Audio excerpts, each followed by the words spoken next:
Hey guys, how's it going? So today we have Doctor Strange. This is Mezco's 112 Collective, Pose, Play, and Display. Alright, so here's the standard box. It is a sleeve that you can pull upward to show a window to see the figure inside. On the back, it shows you what you actually get. 6 interchangeable hands, astral projection, open and close Eye of Agamotto, display stand, armature, 2 magic effects, and the main man, Doctor Strange himself. Alright, let's get this out of the way. Let's look at the base. Okay, so I know you're going to say there's a hole, there's something missing. The peg is normally in there, but since the astral projection uses the armature, I pulled the armature out for once so that we can take a look at it. So there is a hole there. There is normally a peg. I like this base because it's just a nice, simple design. It's in the window of the sanctuary that Doctor Strange protects. I'm not exactly sure what the symbol means, but I like that it's just a simple homage to Doctor Strange. It doesn't say Doctor Strange on it, just the symbol. I think it's nice. I think it works really well. Okay, let's bring Doctor Strange in. And first impressions, this guy is really, really cool. I'll move the camera in a second. Here we go. All right. Oh, too low. There we go. All right, just a little tweaking there. All right, so let's look at the figure and then we'll go over the accessories. All right, so he looks phenomenal. If you ask me, it's not based on the movie, but the comic version, I think they got his likeness. I really do. I love the little cropped eyebrow. I love the eyes. The eyes have that nice glossiness to it that gives a lifelike look to it. The hair, everything looks spot on. I'm not really a big fan of Doctor Strange. I never read his comics, but this figure looks amazing. Let's take off the cape. The cape is magnetic, so it just pops right off. Okay. Articulation, his neck is on a ball joint, or his head is on a ball joint. His neck is also jointed, as you can see right down there. So you can move his neck and his head. Shoulder joints. Single jointed elbow.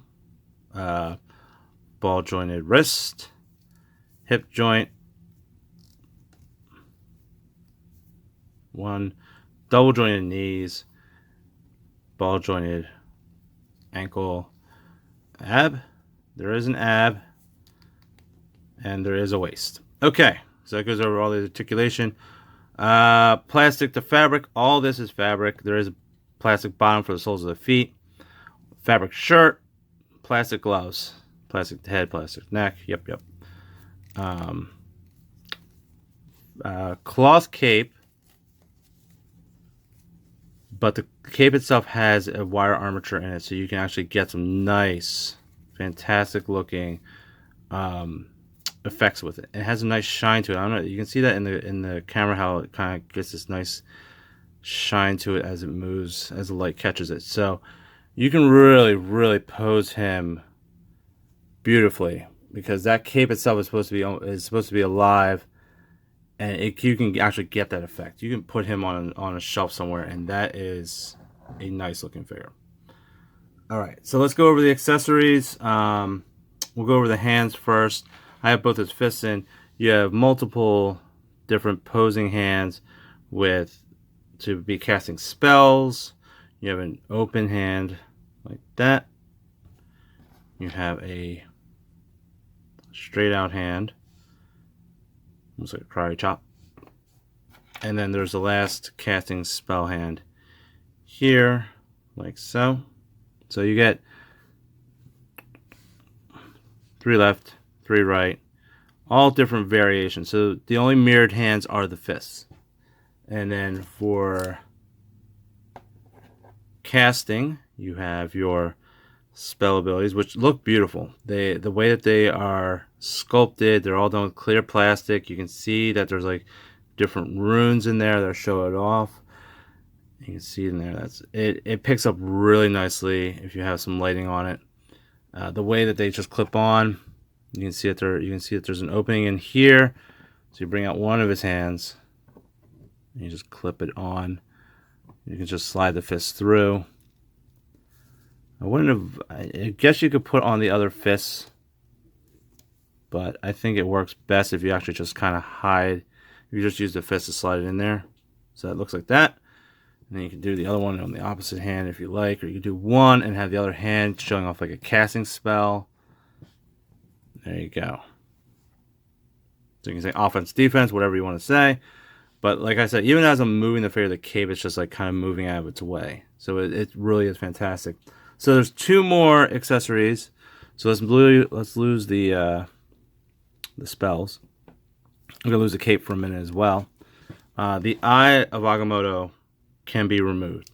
So some people complain about this. I'm not gonna argue it because I want this thing to stay secure. Some people want it to be magnetic. And I think that would be a problem because I think if you lost it, you'd be very upset. So it's an empty peg. It's a peg hole. So you can swap it between the open and closed eye. Now, I don't know if there's a particular way that this sits in his chest. But there you go. A little bit of work, it goes right in. And it's made of clear plastic. At least they're both made of clear plastic, as you can see from behind. I like it because it actually lets light into the eye, so it actually can illuminate just a little bit. And you throw that cape right back on there, and he is good to go. So that looks great. I'm very happy with him. Like I said, I'm not a big fan of Doctor Strange. I didn't read his comics when I was a kid, or even now. But overall, he really impressed me. So the last piece, here's the armature that I always talk about that I never show. Every figure comes with one of these. I don't use it very often, to be honest. But those who do, you pop out the peg that's here, which I'll put the peg in at the end. And that fits right in there. It takes a little bit of effort to get the peg out on the first go around. Now, I'm not sure, but this is how we go. This is how it goes. So you have him here like so. And you put him into the armature. You can have him floating. You can have him standing. Now we'll pull off the cape just because it's going to be easier to show off the... this is the last piece. This is the actual projection piece. So it's nice clear plastic. And it's got the grip for the armature. So what you do is you just take it... I'll show you sideways. You just snap it on there like so. And then you have this, which I can't even show you. Hang on, I'm going to have to get this down to here. Maybe if I go down low. So, move the camera. Bear with me. There you go. So you can see that the actual projection just like swoops up behind him. It's a nice effect. I think it's cool that they added it. Honestly, I'll never use it. To me, like I said, it's nice. But I'm not sure exactly, if I were to throw the cape back on, how the cape and the actual projection are supposed to work in conjunction with each other. Because if you can see, like, the cape itself kind of scoops up. And I don't want to clip it onto, like, through the cape. I don't think that would be the wisest of ideas. So I'm on the fence with it. Like, I guess you could also just have him standing in front of it like so, and not even use the clip for the armature to hold him in place, and then you would just have the things spook out behind him. So there you go. So overall, let's toss this aside. Let's toss this aside. Let's get the peg back in before we go to final thoughts. Because like I said, I never show off this portion of the figure.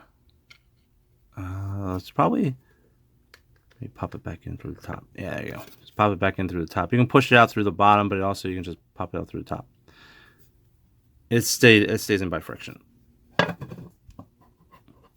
Peg hole, and there you go.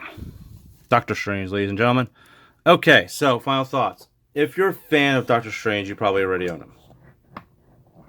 He is impressive, to say the least. Let me drop the camera down a little bit. Drop the camera. There we go. There we go. It's magic. So overall, I love this figure. I love what they did. I love the wire armature that they put inside the cape. It helps so much, and it needed to be there, and they recognized that, and they did it. The face sculpt is spot on with the comic, if you ask me. I could not look for a better comic accurate look for Doctor Strange. If they ever got a hold of the MCU's version, the Cumberbatch version, they would knock it out of the park. If they could, they would. If you love him, you'll probably own him. If you don't, if you're on the fence about getting him, I would suggest doing so. If you're looking for an MCU version, this one's not gonna work for you. If you're looking for a comic accurate version, this one will fill that niche. I don't see any complaints about the figure. I don't see any issues with the figure. I think he looks great exactly how he is, and I'm happy to display him on my shelf, and I think you would be too. All right, I'm out. See you guys.